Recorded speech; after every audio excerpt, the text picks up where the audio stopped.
Hey everybody, how's it going? It is Matt and it is Maniac Monday. Yes. I hope each and every one of you had a fantastic weekend. Hopefully the weather wasn't too cruddy where you live. I know we had a little bit of rain all weekend long, so it was a little bit of blahness. Other than that, it's nice out there today. This week is going to be a lovely week for us here in Iowa. All right. And I do wish you guys are having a great morning, evening, dawn, day, or dusk as well. Please do like, share, and subscribe. I love seeing each and every one of your new faces. I think I'm at 286 subscribers now, so only 14 away to go till we get to that 300 mark. That's awesome. I cannot wait until we get to that, or at least I hope we get there. If not, 286 is a good amount. I'm not going to complain about that. Do always look in the description box. I cannot stress that enough. There's more information in there, such as your daily synopsis or your basic synopsis, which I'm not a writer. Basically, I get it right off of the back of the movie, so that's where I get my synopsis. The synopsis, like 98% of the time, 1% I write, and then the other percent I get from other reviewers out there. I take notes from what they have to say and go from there. And like I said, we got the basic synopsis, we got our starring cast, we got our director, we got our runtime of the cut I am watching. There's a couple little trivia things in there, and there is a link for a trailer as well. So there's a lot of information that I put in there for you guys to please do check out if you're more interested on the daily film. So I cannot stress that enough. Alright guys, so let's get into the movie of the day. Today's is a very good one that I have always enjoyed, and I double dipped on this bad boy. That's how much I like it, so I own a DVD and a Blu-ray of it. I thoroughly suggest getting the Blu-ray, even though there's nothing wrong with the DVD. They both have separate special features as far as they go, even though they're both from the same company. They also have different artwork as well.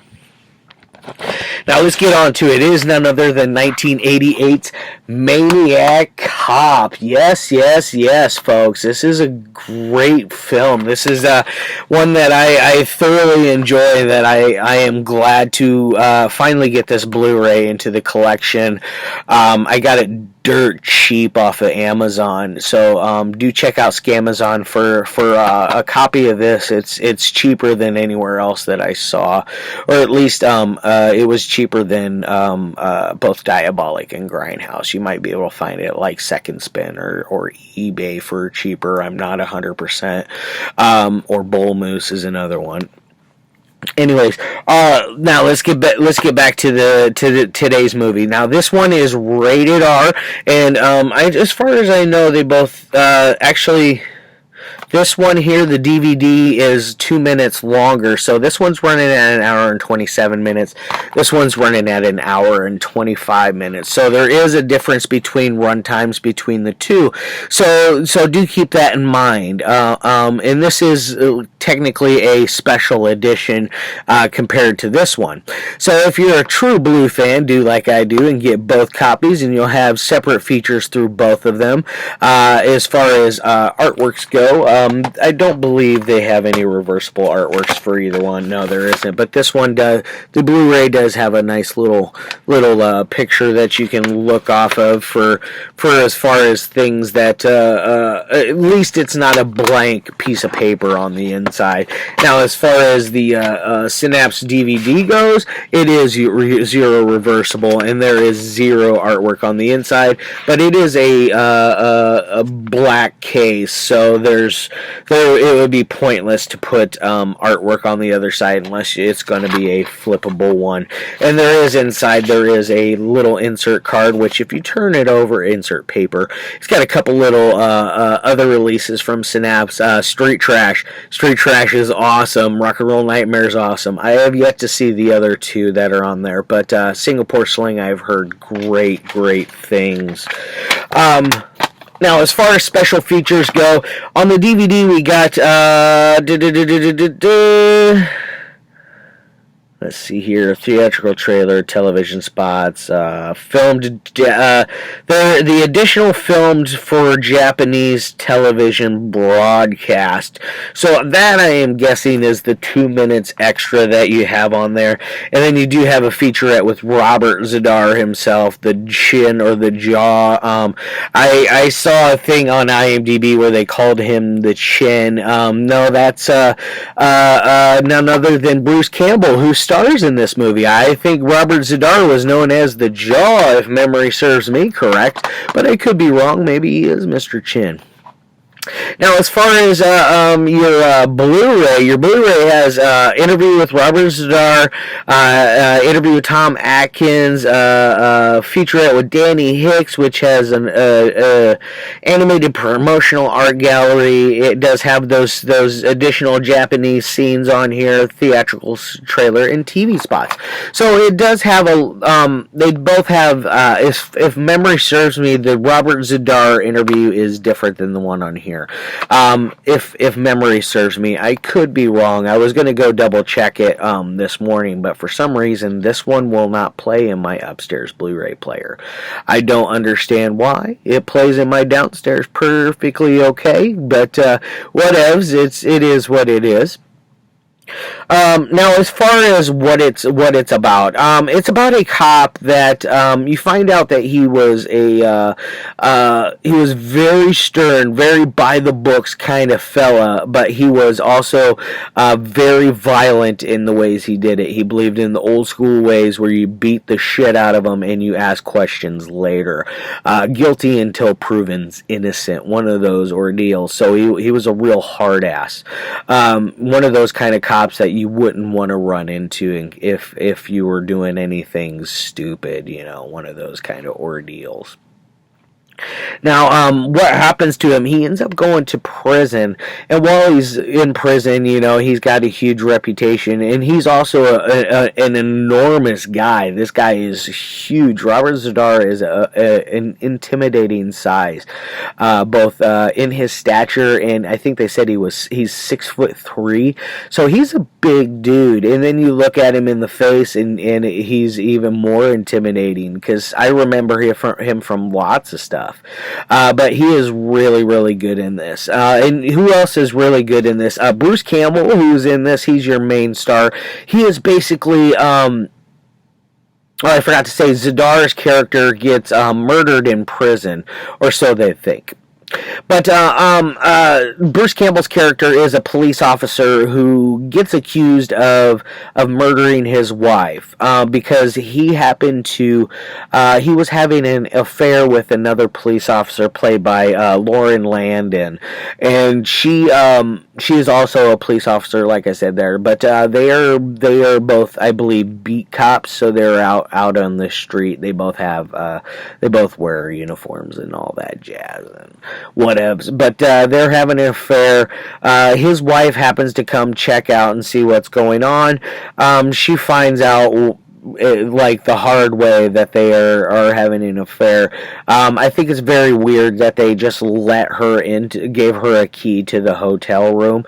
That is one of those little plot holes that I'm like, I don't know, but fun fact, the guy that plays the hotel manager is none other than the director, William Lustig, good old Bill Lustig, who is I believe he is the owner of Blue Underground, and this was written by Larry Cohen on top of it, just to let you guys know, the late, great Larry Cohen. And late great Robert Zadar as well. And then this also has, or like I said, he's on the run because he is accused of doing all these Maniac Cop murders. They think he fits the MO. And then we got Richard Roundtree in here. You guys should know him mostly from Shaft. That's what I know him from in the Shaft series. I know there's a lot of other things that he's done. I could sit here for a little while and tell you, but Shaft is one of his biggest roles that most people know him as. As much as I hate to say that's what it is. And we got William Smith, and then like I said, we got Robert Zadar in here. And this one, What else? Where was I going? Oh, Bruce Campbell. You should know him from Evil Dead. The Lauren Landon character. Both Bruce Campbell and Lauren Landon characters come back in the sequel, if that lets you know anything. Tom Atkins is in here. He plays another hardened police detective who basically he knows that Bruce Campbell he's in charge of finding out what's going on and part of the case, and so he finds out that it's this Matt Cordell who is the police officer played by Robert Zidar. So he is trying to gain evidence to prove that it is not Bruce Campbell. His character is very fun. I always am a huge fan of Tom Atkins. He was also in stuff like Creepshow, which I just reviewed last Friday. I absolutely love and adore Creepshow. I highly recommend that one. He's done a ton of other stuff, like Night of the Creeps, which is amazing. I might review that one this week. I'm not 100%. It just depends if I get to it or not. Tomorrow's going to be another fun one. I'm keeping that one a secret for now. But anyways, now Bruce Campbell's character finally gets enough evidence to make Tom Atkins believe that he is not the killer and that it's Matt Cordell, which Tom Atkins' character finds out that he was in a relationship with another woman that was a part of the police force, and she was madly, deeply in love with him. After he died, or allegedly died in prison, which they slash his face up really, really bad, and then when you see it, it's kind of the effects have definitely dated, but he's all like messed up on his face, which it works. It works. It's but like I said, it's dated effects. But what do we got? He finds out that he's seeing this other woman, and this other woman is basically knows that he is back and that he is killing people left and right. But his MO is usually kill the good person, make the bad person look like they're the criminal, which is an interesting way to go about it. But then again, all of the criminals, the ones that live, always are like, it's a giant cop who was in a uniform, this and that. Nobody in the force fits the MO, at least in the active duty force. But a lot of other people know of Cordell, but they do not believe that he is alive and kicking. They think he is dead, but he is almost like a superhuman alive and kicking, because you see him get shot multiple times and it doesn't even affect him. The ending sequence where what finally happens is an interesting ordeal, because it almost seems like he at that moment is feeling pain, which was kind of weird to jump into that scenario, since the rest of the movie he didn't have any sort of pain whatsoever, like as far as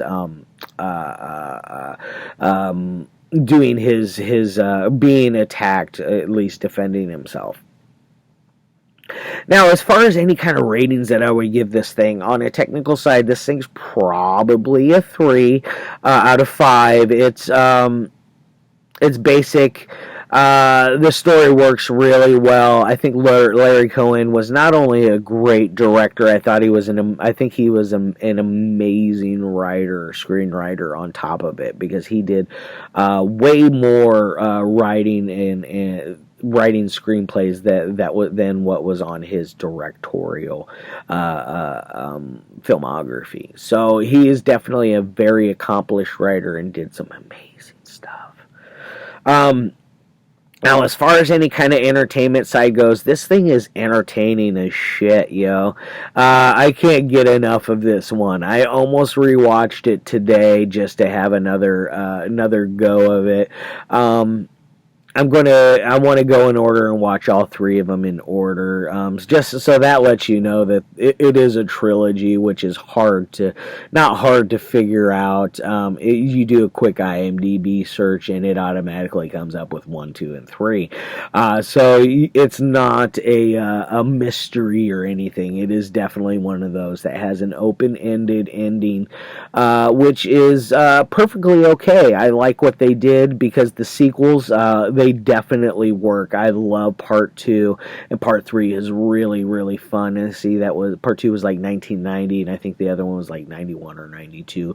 But all three of them, I think, are an absolute joy to watch. They definitely go. I like the second one a little more than this one, mostly because I like the way that the Maniac Cop looks in it. In part 3, he's really gnarly looking, which I really like that. It's great.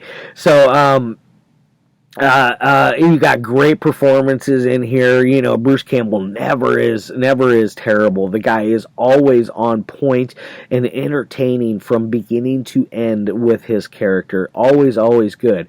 Tom Atkins, amazing performance. Robert Z'Dar, even though he does not say a word in the movie, he is extremely intimidating and pulls off the hulking evil villain of our film, our Maniac Cop. And then, of course, Lauren Landon is really good as well in here. Like, I can't say anything bad about the casting in this. This has a very good cast. As far as like the story developing, it works for this. That's one of its downfalls is the story does, or at least not the story, excuse me, I take that back, not the story, but the way it's developed. It does have a few lagging moments where I could have like fast forwarded it, but it isn't too bad on that one. But it's enough for me to give it a 4 out of 5 on the entertainment. This thing's a 6 or a 7 out of 10 in my opinion. You could watch this one, I feel, with anyone, and you could probably, the more the merrier with this one. I think would be a lot of fun. All right, y'all. I love your faces, and once again, that's what both of them look like. This one is 2 minutes longer than this one here, so that lets you know that if you really want a completely uncut one, go for this one. But as far as your quality, the Blu-ray, the picture is just so crispy clean. I love it. All right, guys, love your faces. I'll see you tomorrow with another amazing gem, and as always,